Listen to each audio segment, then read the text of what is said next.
प्यारे बच्चों, हिंदी की कक्षा में आप सभी प्यारे बच्चों का स्वागत है। आज हम हिंदी लक्ष्य पाठमाला कक्षा छठी का पाठ 13 99 का फेर पढ़ने जा रही हूँ। अपनी इस वीडियो को शुरू करने से पहले मैं हमेशा की तरह आप प्यारे बच्चों से निवेदन करती हूँ कि आप मेरे चैनल को सब्सक्राइब कीजिए, मेरे वीडियोस को लाइक और शेयर ज़रूर कीजिए, बेल आइकन को प्रेस कीजिए जिससे आपको मेरे वीडियोस के नोटिफिकेशन मिलते रहेंगे। आप सभी का बहुत बहुत धन्यवाद अपने प्रेम और सहयोग के लिए। तो आइए हम अपना पाठ शुरू करते हैं 99 का फेर। बच्चों, केरल की इस लोक कथा के माध्यम से लेखक ने एक संतुलित जीवन यापन करने की प्रेरणा दी है। साथ ही धन के पीछे भागने की प्रवृत्ति किस प्रकार हमारे जीवन की खुशियों को प्रभावित करती है, इसे रोचकता पूर्वक अभिव्यक्त किया है। आइए हम अपना पाठ शुरू करते हैं। एक समय की बात है, केरल में रामू और दामू नाम के दो आदमी रहते थे। वे दोनों पड़ोसी थे। उनके मकान भी एक दूसरे के अगल बगल में थे। रामू व्यापारी था और इसका व्यापार अच्छा खासा चल रहा था। दामू मामूली आदमी था और मेहनत मजदूरी करके गुजर बसर किया करता था। रामू अमीर होते हुए भी कौड़ी कौड़ी दांत से पकड़ता था और बेहद किफायत से खर्च करता था। खाने तक में मियाँ बीवी दोनों एक ही तरकारी या दाल से काम चलाते और मुश्किल से ही कभी किसी को खाने पर बुलाते थे। उधर दामू गरीब होते हुए भी खूब मजे की जिंदगी बसर करता था। वह और उसकी बीवी जो कुछ कमाते सारे का सारा खर्च कर डालते, अच्छा पहनते और अच्छा ही खाते।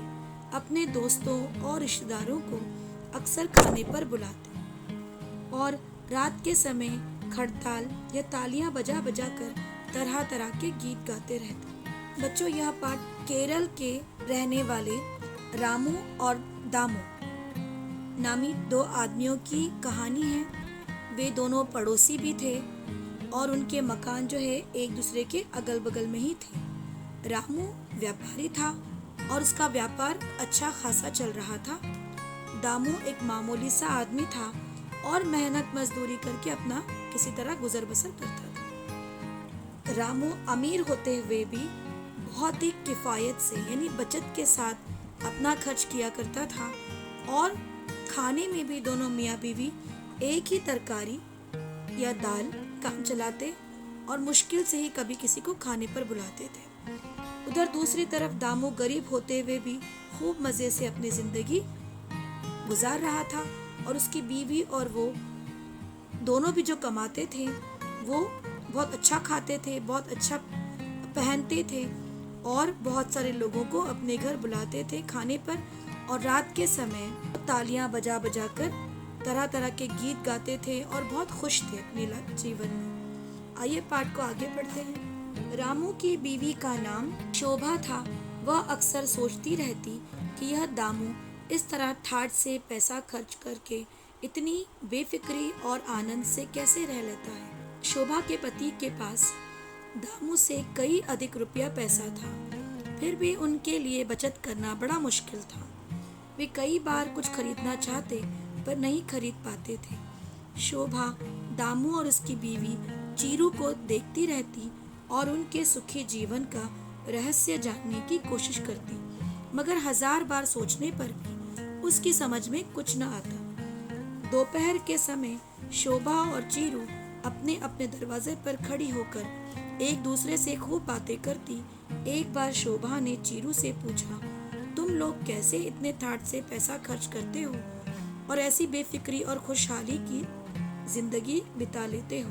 बच्चों, पाठ के इस भाग में रामू की बीवी का नाम शोभा था। वह अक्सर यही सोचती कि दामू इस तरह ठाठ से, ठाठ का अर्थ होता है बच्चों शान से, इतनी शान से दामू और उसकी बीवी कैसे अपना जीवन गुजार रहे हैं और कैसे पैसा खर्च कर रहे हैं।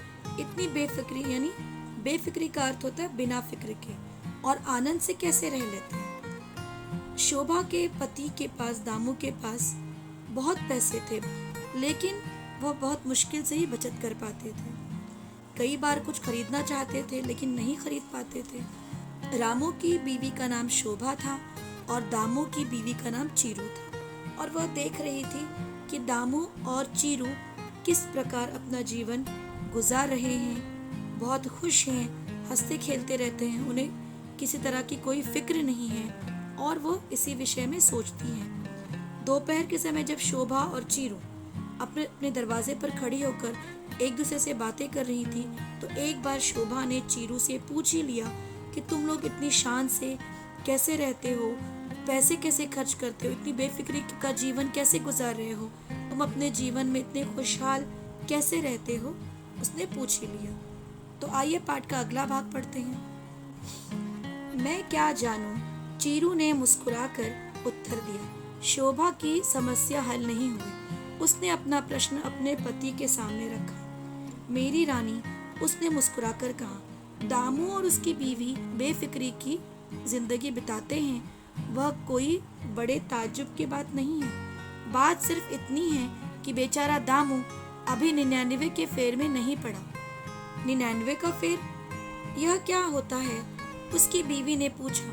मैं तो खाक भी नहीं समझी, समझाओ तो भी तुम नहीं समझोगी। रामू ने कहा, इसीलिए समझाना भी फिजूल है।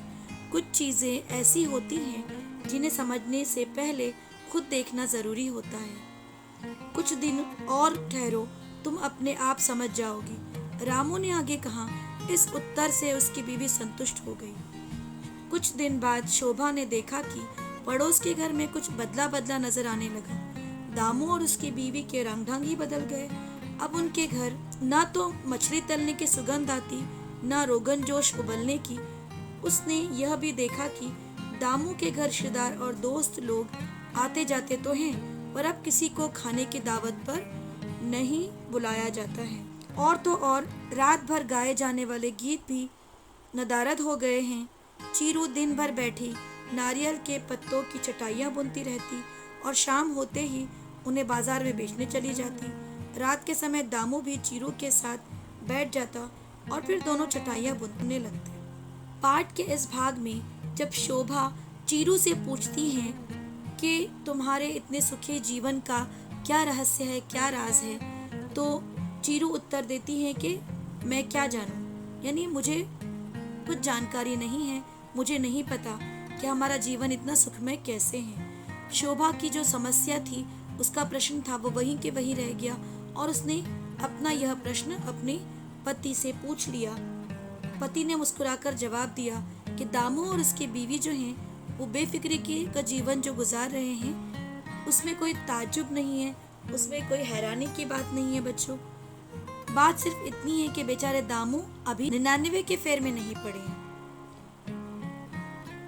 शोभा कहती है कि मुझे 99 का फेर क्या होता है, मुझे समझाओ। दामू कहता है कि ये समझाना फजूल है, यानी अगर मैं समझाऊंगा भी तब भी तुम नहीं समझोगी, क्योंकि समझने से पहले तुम्हें खुद देखना होगा।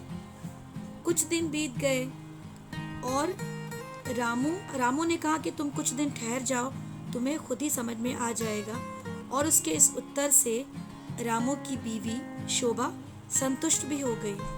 और कुछ दिन के बाद शोभा ने देखा कि दामू और उसकी बीवी चीरू, इनका जीवन जो है पूरी तरह से बदल गया है। उनके रंग ढंग बिल्कुल बदल गए हैं। अब उनके घर से मछली तलने की सुगंध या अच्छे खानों की सुगंध नहीं आ रही है और उनके घर रिश्तेदार तो आते जाते हैं, लेकिन अब दावत नहीं हो रही है। और तो और रात भर गाए जाने वाले गीत भी नदारद है, बंद हो चुके हैं, गायब हो चुके हैं। चीरू दिन भर बैठी नारियल के पत्तों से चटाइयाँ बुनती और शाम को उन्हें जाकर बेच आती, और रात के समय दामू भी चीरू के साथ में चटाइयाँ बुनने के लिए बैठ जाते थे। बच्चों, पाठ का अगला हिस्सा हम अगले वीडियो में पढ़ेंगे। धन्यवाद।